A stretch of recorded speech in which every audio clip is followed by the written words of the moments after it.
आज हम हरिद्वार के कंखल में स्थित दक्षेश्वर महादेव मंदिर में आपको आए हैं लेकर। ये देखिए मंदिर का विशाल भवन कितना सुंदर प्रतीत हो रहा है। कितना विशाल प्रांगण है। भक्तों के लिए सारी यहाँ पर व्यवस्था है दर्शन करने की।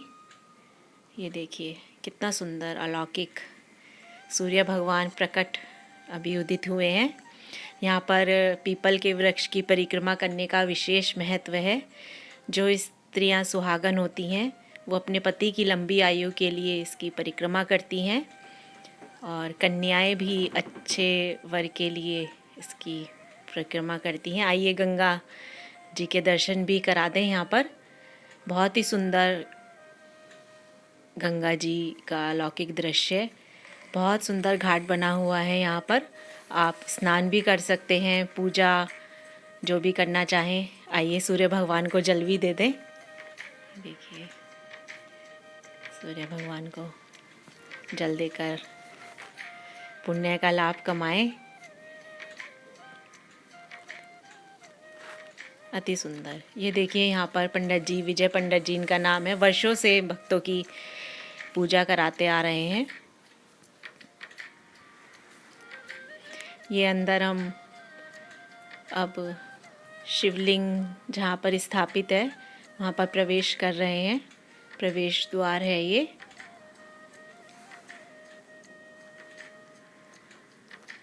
हम अंदर जा रहे हैं और ये देखिए यहाँ पर शिवलिंग है विराजमान। भोले महादेव जी की आरती हो रही है। अब हम यहाँ से बाहर आ रहे हैं। अलौकिक सुंदर आनंद। यहाँ आए हैं तो एक पौराणिक कथा जो राजा दक्ष, प्रजापति और शंकर भगवान की है, मैं आपको बता दूं। जो देवी सती थी, राजा दक्ष की ही पुत्री थी, जिनका विवाह शिव शंकर भगवान जी से हुआ था। जबकि जो राजा दक्ष प्रजापति थे वो शंकर भगवान जी को ज़्यादा पसंद नहीं करते थे, फिर भी उन्होंने अपनी पुत्री की चाहती थी, देवी सती उनसे विवाह करना चाहती थी, इसलिए उनका विवाह शंकर भगवान जी से किया। एक बार राजा दक्ष ने अपने यहाँ भव्य यज्ञ का आयोजन किया था, जिसमें उन्होंने सभी देवी देवताओं को आमंत्रित किया, परंतु शंकर भगवान जी को नहीं बुलाया। इस पर देवी सती शंकर भगवान जी से कहती है कि हमें भी वहाँ चलना चाहिए, परंतु शंकर भगवान जी कहते हैं देवी तुम बिना बुलाए हम कहीं भी नहीं जा सकते हैं। लेकिन देवी सती कहती है कि प्रभु मेरी तो बहुत इच्छा है, पिता के घर से कैसा आमंत्रण, मैं तो अपनों को कोई बुलाया जाता है क्या, मैं तो उनकी पुत्री हूँ। तो शिव भगवान जी कहते हैं देवी अगर तुम जाना चाहती हो तो जा सकती हो, पर मैं तो नहीं जाऊँगा और मैं तो कहूँगा कि तुम भी मत जाओ। पर देवी सती अपने पिता के प्रेम से इतना प्रेम करती थी मैं अपने वो बिना बुलाए वहाँ पहुँच गई, जहाँ पर वो देखती हैं कि उनके पिता ने, राजा दक्ष ने, सभी देवी देवताओं का वहाँ पर आसन है, लेकिन शंकर भगवान जी का आसन भी नहीं है।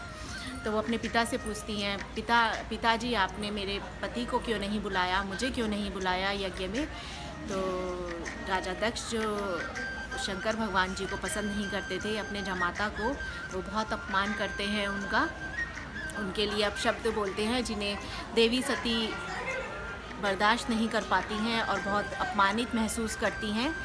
और वो सोचती हैं कि अब तो मैं अपने पति को कैसे मुंह दिखाऊंगी, और वो उसी यज्ञ में अपनी आहुति दे देती हैं, उसी यज्ञ में कूदकर भस्म हो जाती हैं। जब उन्हें पता चलता है शंकर भगवान जी को कि उनकी पत्नी यज्ञ में कूद गई हैं, और तो वो आते हैं और उनकी देह को उठाते हैं और पूरी धरती कांप उठती है, डोल उठती है।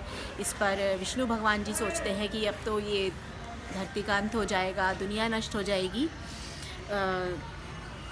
तो वो अपने चक्र से जो देवी सती होती हैं उनके अंगों को अलग अलग उनके अंग गिरते हैं, जहाँ जहाँ उनके अंग गिरे वहाँ वहाँ शक्ति पीठ स्थापित हो गए देवी के, ऐसी कथा प्रचलित है। और इस कहानी से हम क्या सीखते हैं या हमें किस चीज़ की अनुभूति होती है। मुझे लगता है कि प्रेम है जो कि एक पुत्री अपनी पिता से करती है, एक पत्नी अपने पति से करती है और पति अपनी पत्नी से करता है। नमस्कार।